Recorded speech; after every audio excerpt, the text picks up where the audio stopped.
体壊してしまったのは食事のバランスをしっかり合わせなかったあなたのせいだ。तपाईहरुले यो नानी नानी से भन्ने बुम्पोको युज गरेर कन्भर्सेसन गर्न सक्नुहुन्छ कि सक्नुहुन्न? जसले सक्नुहुन्छ उहाँहरुले भिडियो स्क्रल गरेर अन्त जाँदा भयो हैन। तर जसले चाहिँ सक्नुहुन्न अलिकति यो से भन्ने बुम्पोको युज गरेर म थोरै कन्भर्सेसन गर्न सकिरहेको छैन भने तनावमा हुनुहुन्छ भने तनाव नलिनुस्, तपाईको तनावको साथी म आइसके है त।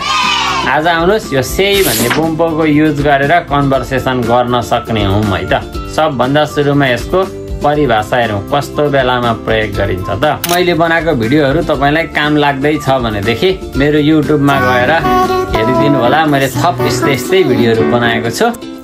लाइक कमेन्ट सब्स्क्राइब पनि गरिदिनु होला है त।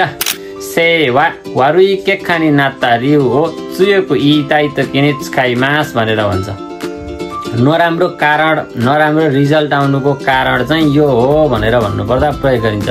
यो कारणले चाहिँ नराम्रो रिजल्ट आयो, नराम्रा कुराहरु भए, नराम्रा कुराहरु हुनुको कारण चाहिँ यो हो भनेर त कारण बताउनु पर्दा से भन्ने बुम्पोको युज गरिन्छ है त। वारुई केखानी नाता रिउ हो हाक्किरी वाकात्तेरु त कि सेइदा छकाइमास भनेर भन्न खोजेको नराम्रो कारण नराम्रो कुरा हुनुको कारण चाहिँ 100% बुझिएको छ थाहा छ भनेदेखि सेइदा लगाइन्छ। भनेदेखि रिउगा हाक्किरी वाकारनाइ तोकी रिउगा हाक्किरी वाकात्तेइनाइ तोकी वा सेइखा ओछकाइमास भनेर भन्छ। भनेको यो नराम्रो हुनुको कारण चाहिँ 100% बुझिन्छ भने सेइदा भनेर कन्भर्सेसन गरियो भने नराम्रो हुनुको कारण चाहिँ 100% बुझिएको छैन, यस्तो चाहिँ हुन सक्छ कि सायद यस्तो भएर चाहिँ नराम्रो रिजल्ट भएको कि भनेर सायदमै छौं भने चाहिँ सेइखा भनेर लगाइन्छ है त।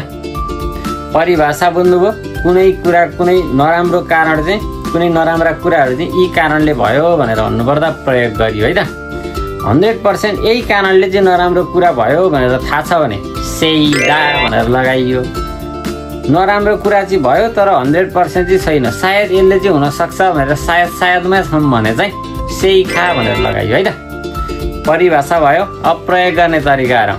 प्रयोग गर्ने तरिका भनेको प्लेन फर्म प्लस सेइ लगाइन्छ है त।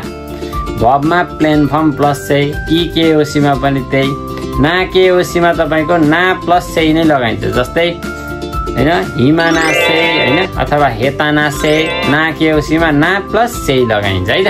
त्यसैगरी मेसी नाउनमा चाहिँ नो प्लस सेइ लगाइन्छ। जस्तै आमेनो से हैन गाक्सेनो से अथवा आनातानो से हैन ओखासानो से यसरी नानी नानी नो से भनेर लगाइन्छ। परिभाषा भयो, प्रयोग गर्ने तरिका भयो। अब जिस्साइ नि रेबुन बनाएर हेरौं नि त यो से लगाएर कसरी हामीले कन्भर्सेसन गर्न सकिन्छ त।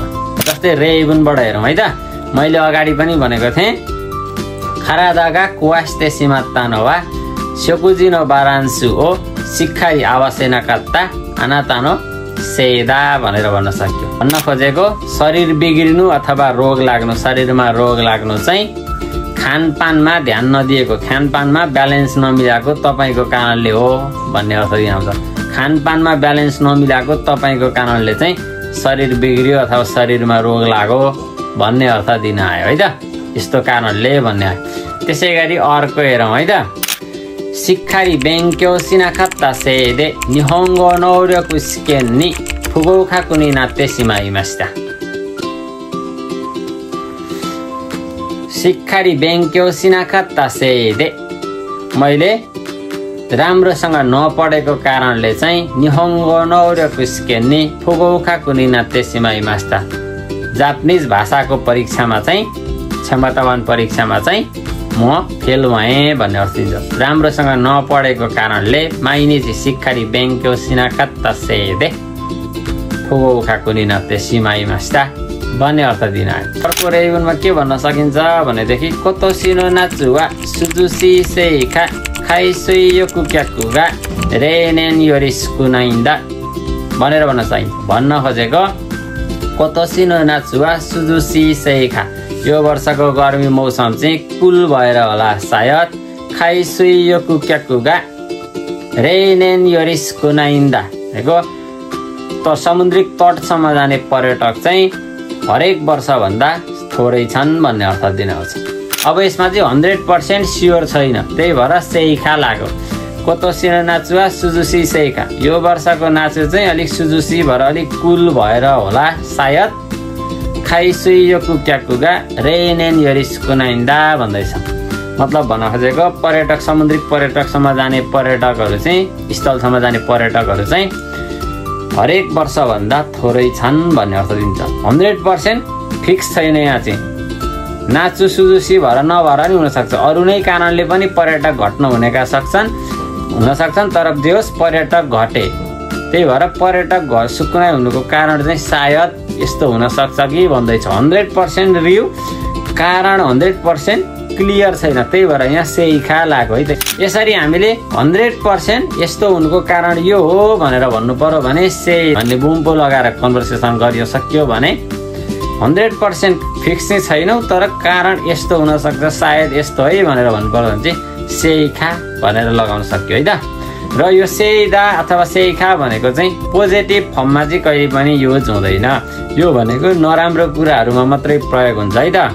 यसको पोजिटिभ फर्ममा भनेको ओखागे भन्ने बुम्पो बेग्लै छ, पोजिटिभ बेलामा भनेको ओखागे भन्ने बुम्पो युज हुन्छ भने यो सेइदा भन्ने बुम्पो चाहिँ नेगेटिभ बेलामा मात्रै युज हुन्छ। त्यही भएर ध्यान दिनुपर्ने कुरा चाहिँ यहाँनिर छ, पोजिटिभ कुराहरूमा सेइखा भनेर अथवा सेइदा भनेर लाग्दैन है त। जहाँसम्म लाग्छ यो भिडियो तपाईँहरूलाई काम लाग्यो होला भन्ने अपेक्षासहित भिडियो अन्त गर्छु। हवस् त, थ्याङ्क यू।